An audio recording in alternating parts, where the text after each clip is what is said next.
আওয়ামী লীগের ফিরে আসা আপনি কোনোভাবে ঠেকাতে পারবেন না। সাবেক প্রধানমন্ত্রী শেখ হাসিনার দেশে ফিরতে কোনো আইনগত বাধা নেই। দেশে ফিরে তিনি আদালতে আত্মসমর্পণ করবেন, জামিন চাইবেন এবং প্রচলিত আইন অনুযায়ী পরবর্তী কার্যক্রম চলবে। এই মন্তব্য করেছেন ব্রাহ্মণবাড়িয়ার 2 আসনের সংসদ সদস্য ব্যারিস্টার রুমিন ফারহানা। শেখ হাসিনার দেশে ফিরতে আইনগত কোনো বাধা নেই বলে মন্তব্য করেছেন ব্রাহ্মণবাড়িয়ার 2 আসনের সংসদ সদস্য ব্যারিস্টার রুমিন ফারহানা। দেশে ফিরে শেখ হাসিনাকে আত্মসমর্পণ করে প্রচলিত আইন অনুযায়ী জামিন চাইতে হবে এবং স্বাভাবিক ফৌজদারি কার্যবিধির প্রক্রিয়ায় অনুসরণ করতে হবে। আইনগত অবশ্যই কোনো বাধা নাই, আইনগত কোনো বাধা নাই। উনি ফিরবেন, সারেন্ডার করবেন, বেইল চাবেন, সেটা আমাদের নর্মাল সিআরপিসির যে প্রসিডিওর সেটাই উনি ফলো করবেন। একটি ঘোষণা আর তাতেই যেন আবারও নড়ে চড়ে বসেছে বাংলাদেশের রাজনীতি। প্রায় 2 বছর ধরে দেশের বাইরে থাকা মৃত্যুদণ্ডপ্রাপ্ত সাবেক প্রধানমন্ত্রী শেখ হাসিনা এবার জানালেন তিনি দেশে ফিরবেন, তবে গোপনে নয়, পালিয়ে নয়, সরাসরি আদালতে আত্মসমর্পণ করেই।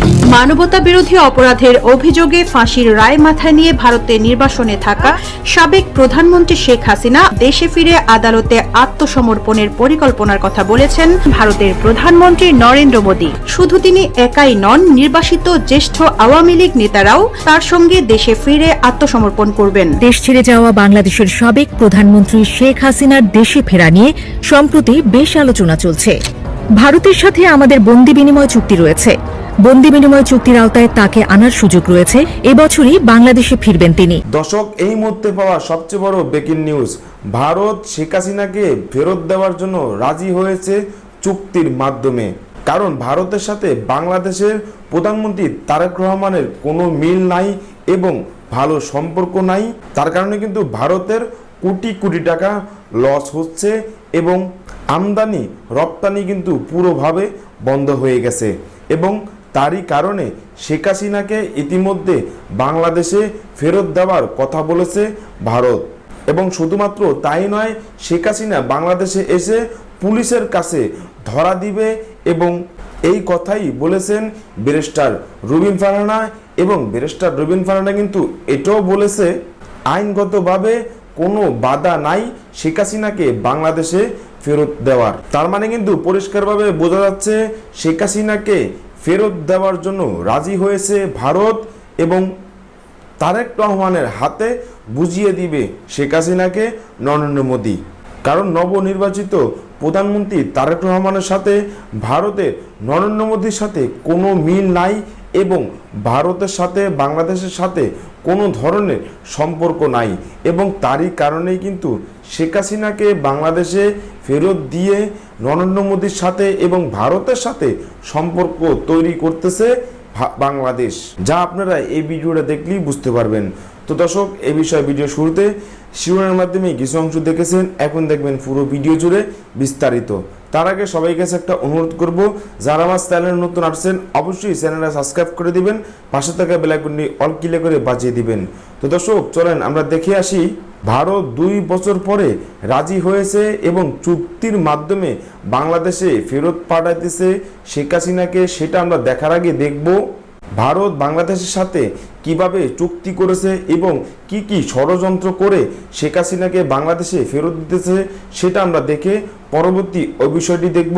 সবাই ধৈর্য ধরে একটি লাইক দিয়ে সম্পূর্ণ ভিডিওটা দেখতে থাকুন এবং আপনার মতামত অবশ্যই কমেন্ট বক্সে লিখতে থাকুন। দিল্লির রায়সিনা হিলের সাউথ ব্লকের কোনো এক গোপন সুরক্ষিত এবং শীতাতপ নিয়ন্ত্রিত ওয়ার রুমে হয়তো ছড়ানো আছে দক্ষিণ এশিয়ার একটি বিশাল মানচিত্র। সেই মানচিত্রের দিকে তাকালে প্রথম দেখায় যে কারো মনে হতে পারে প্রকৃতি বুঝিয়ে এক অদ্ভুত রসিকতা করেছে।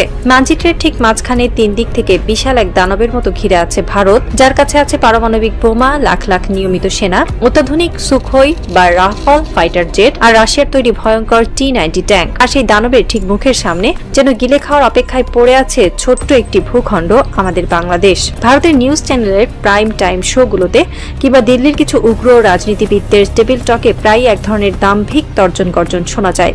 তারা হুঙ্কার ছাড়ে, চাইলে আমরা কয়েক ঘন্টার মধ্যে ঢাকাকে দখল করে নিতে পারি। কিন্তু বাস্তব সত্যটা কি জানেন? গত 55 বছরে ভারত অনেক কিছু করার চেষ্টা করেছে। তারা সীমান্তে কাঁটাতার দিয়েছে, পানি আটকেছে, পৌঁছিনের চেষ্টা করেছে, মিডিয়াতে প্রোপাগান্ডা চালিয়েছে, কিন্তু সরাসরি সামরিক আগ্রাসন চালিয়ে বাংলাদেশ দখল করার দুঃসাহস দেখানোর কথা তারা স্বপ্নেও ভাবতে পারেনি। কেন একটি পারমাণবিক পরাশক্তি কেন এই ছোট্ট বদ্বীপের সীমানায় এসে বারবার থমকে দাঁড়ায়? কেন তাদের সমস্ত আস্ফালন শুধু টিভির পর্দাতেই সীমাবদ্ধ থাকে? আজ ভূরাজনীতির এবং সামরিক রণকৌশলের এমন কিছু নিরেট, রূঢ় এবং রোমহর্ষক সত্য উন্মোচন করা হবে যা শুনলে আপনার গায়ের লোম খাড়া হয়ে যাবে। এই বিশ্লেষণ আপনার চেনা ভূরাজনৈতিক চিন্তাধারাকে চিরতরে বদলে দেবে। শত্রু বাহিনীকে ধ্বংস করার বা পরাস্ত করার ক্ষমতা কিন্তু এই বদ্বীপের মানুষের আজ বা কালকে তৈরি হয়নি। এই মাটির মানুষের ডিএনএতে খোদাই করা আছে পরাধীনতার বিরুদ্ধে তীব্র প্রতিরোধের এক অমর ব্যাকরণ। ইতিহাসের পাতা উল্টালে দেখা যায় এই বাংলা জয় করতে এসে দিল্লির সুলতান থেকে শুরু করে প্রতাপশালী মুঘল সম্রাট সবার অবস্থাই হয়েছিল চরম শোচনীয়। বিখ্যাত ইতিহাসবিদ জিয়াউদ্দিন বারানি এই বাংলাকে একটি বিশেষ এবং ভয়ঙ্কর উপাধি দিয়েছিলেন, আর তা হলো বুলগাপুর বা বিদ্রোহের নগরী। এর মানে কি? এর মানে হলো এই অঞ্চলের মানুষকে জোর করে বা অস্ত্রের ভয় দেখিয়ে কখনো দাস বানিয়ে রাখা যায় না। এখানকার মানুষ প্রাণ দিতেও জানে, আবার শত্রুর প্রাণ নিতেও জানে, কিন্তু কারো কাছে মাথা নোয়াতে জানে না। আর একটু পেছনের দিকে যাই। বিশ্বজয়ী আলেকজান্ডার দ্য গ্রেট যখন গোটা পৃথিবী জয় করতে করতে ভারতের দোরগোড়ায় এসে পৌঁছান, তখন এই বাংলার গন্ডারিয়ায় সাম্রাজ্যের ভয়ঙ্কর হস্তি বাহিনী আর অপরাজেয় যোদ্ধাদের বীরত্বের গল্প শুনে তার অপ্রতিরোধ গ্রিক বাহিনী ভয়ে কাঁপতে শুরু করেছিল। ফল কি হয়েছিল জানেন? পুরো বিশ্বকে পদানত করা আলেকজান্ডারকে বাংলার সীমানা থেকেই পিছু হটতে হয়েছিল। বাংলার এই ঐতিহাসিক এবং ভৌগোলিক সত্যটা আধুনিক যুগে সবচেয়ে ভালো বুঝেছিলেন ভারতের সর্বকালের সেরা সেনাপতি ফিল্ড মার্শাল স্যাম মানেকশ। সময়টা 1971 সালের এপ্রিল মাস। ভারতের তৎকালীন প্রধানমন্ত্রী ইন্দিরা গান্ধী জেনারেল মানেকশকে ডেকে নির্দেশ দেন, যাও এখনই পূর্ব পাকিস্তানে আক্রমণ করো। কিন্তু দিল্লির সেই পরাক্রমশীল প্রধানমন্ত্রীকে সেদিন সোজাসুজি এবং মুখের উপর না বলে দিয়েছিলেন জেনারেল মানেকশ। তিনি অত্যন্ত পরিষ্কার ভাষায় বলেছিলেন, ম্যাডাম, এখন যদি বাংলায় সেনা পাঠাই তবে তা হবে ভারতের ইতিহাসের সবচেয়ে বড় আত্মঘাতী সিদ্ধান্ত। বাংলার প্রকৃতি আর বর্ষাকাল আমাদের পুরো বাহিনীকে জ্যান্ত কবর দিয়ে দেবে। ভারতের একজন সেনাপ্রধান কেন নিজের প্রধানমন্ত্রীকে এমন চরম সত্য বলতে বাধ্য হয়েছিলেন? কারণ তিনি জানতেন বাংলাদেশের ভৌগোলিক মানচিত্র আসলে একটি প্রাকৃতিক দুর্গ। ভারতের সাবেক মেজর জেনারেল টি.কে. পালিত তার বিখ্যাত বই লাইটেনিং ক্যাম্পেইনে বাংলাদেশের একটি দারুণ এবং নিখুঁত সংজ্ঞা দিয়েছেন। তিনি বলেছেন, বাংলাদেশ হলো ডিফারেন্টাস প্যারাডাইস বা রক্ষাকারীদের স্বর্গরাজ্য। এর সোজা অর্থ হলো এদেশের মাটি ও প্রকৃতি এমনভাবে তৈরি যা ঘরের মানুষকে দেয় সুরক্ষার এক নিশ্চিত ঢাল আর বাইরের শত্রুকে এনে দেয় নিশ্চিত মৃত্যু।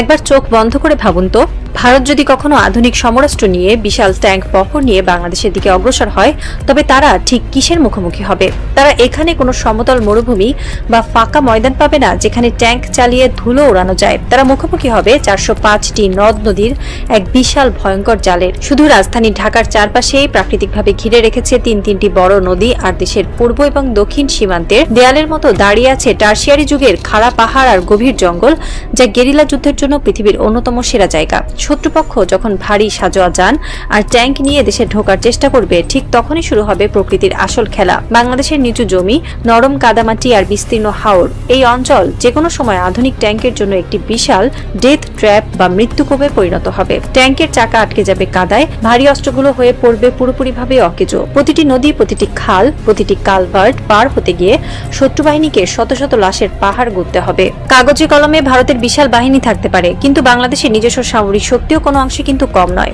বর্তমান প্রেক্ষাপটে বাংলাদেশ সেনাবাহিনী এবং বর্ডার গার্ড বাংলাদেশ মিলিয়ে প্রায় 16টি পদাতিক ডিভিশনের সমান এক সুপ্রশিক্ষিত ও আধুনিক বাহিনী মাতৃভূমির প্রতিরক্ষায় সার্বক্ষণিক পাহারায় নিয়োজিত। কিন্তু এখানেই তো থ্রিলারের আসল টুইস্ট। এটি কি শুধু ফ্রন্টলাইন বা সম্মুখ ভাগের ডিফেন্স? বাংলাদেশের আসল শক্তি এবং ভারতের সবচেয়ে বড় ভয়ের জায়গাটি লুকিয়ে আছে আমাদের রিজার্ভ ফোর্স বা সংরক্ষিত বাহিনীর কাছে। এই মুহূর্তে দেশে রয়েছে প্রায় 61 লক্ষ প্রশিক্ষিত আনসার ও ভিডিপি সদস্য, যারা প্রত্যেকেই অস্ত্র চালানোয় দক্ষ এবং যুদ্ধের মৌলিক কৌশলে বেশ পারদর্শী। যুদ্ধের দর্শক, ভারত যে বাংলাদেশে প্রধানমন্ত্রী শেখ হাসিনাকে ফেরত দিতেছে সেই কথা শুনে অনেকটাই খুশি হয়েছেন ব্যারিস্টার রুবিন ফারহানা। এবং ব্যারিস্টার রুবিন ফারহানাই কিন্তু স্বাভাবিক যোগাযোগ মাধ্যমে এটাও কিন্তু বলেছেন শেখ হাসিনা বাংলাদেশে আসবে এবং তাকে স্বাগতমও জানিয়েছে। কারণ ব্যারিস্টার রুবিন ফারহানাকে দল থেকে বের করেছে এবং আমরা কিন্তু সকলেই জানি, কারণ ব্যারিস্টার রুবিন ফারহানা বিএনপির দলে থাইকাও তিনি কিন্তু আওয়ামী লীগের সাপোর্ট করেছেন এবং শেখ হাসিনা সাপোর্ট করেছেন এবং আওয়ামী লীগের দালালি করেছিলেন। সেটা কিন্তু তারেক রহমান ভালোভাবেই জানতো এবং বুঝতেও পেরেছে। তারই কারণে কিন্তু বিএনপির দল থেকে এই ব্যারিস্টার রুবিন ফারহানাকে বের করে দিয়েছে এবং তাকে নমিনেশনপত্র দেওয়া হয় নাই এবং নির্বাচন করতেও দেওয়া হয় নাই। এবং তারই কারণেই কিন্তু এই ব্যারিস্টার রুবিন ফারহানা বিএনপির দল থেকে যখনই বের করে দিয়েছেন তখনই কিন্তু আওয়ামী লীগের দালালি করতেছেন এবং এই দেশে থেকে এই দেশেরই বিরোধিতা করতেছে এবং এই দেশের মানুষের বিরোধিতা করতেছেন এবং আওয়ামী লীগের হয়ে গুণ গাইতেছে। সেটা কিন্তু আমরা ইতিমধ্যে পরিষ্কারভাবে বুঝে গিয়েছি এবং এই দেশের মানুষ ভালোভাবে জেনেছে।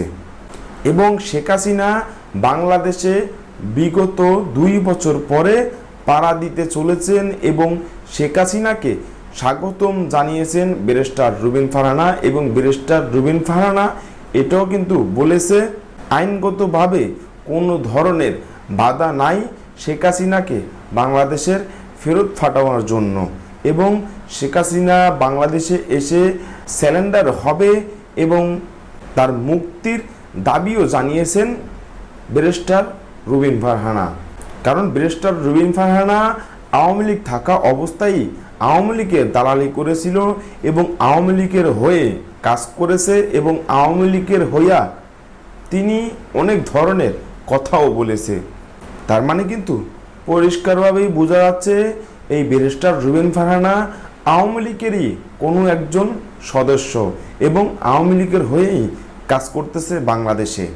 এবং সত্যি যদি শেখ হাসিনা বাংলাদেশে এসে আবারও কোনো ধরনের ষড়যন্ত্র করে এবং এই দেশকে আবারও যদি ধ্বংস করে দেওয়ার চেষ্টা করে তাহলে কি হবে এবং এই দেশের রাজনীতির কি হবে এবং এই দেশের সাধারণ জনগণের কি হবে। তো দর্শক এই বিষয়ে আজকে পর্যন্ত রইল। পরবর্তী ভিডিও নিয়ে আবারও আসবো আপনাদের সামনে। সবাই ভালো থাকবেন, সুস্থ থাকবেন। সবাইকে আল্লাহ হাফেজ।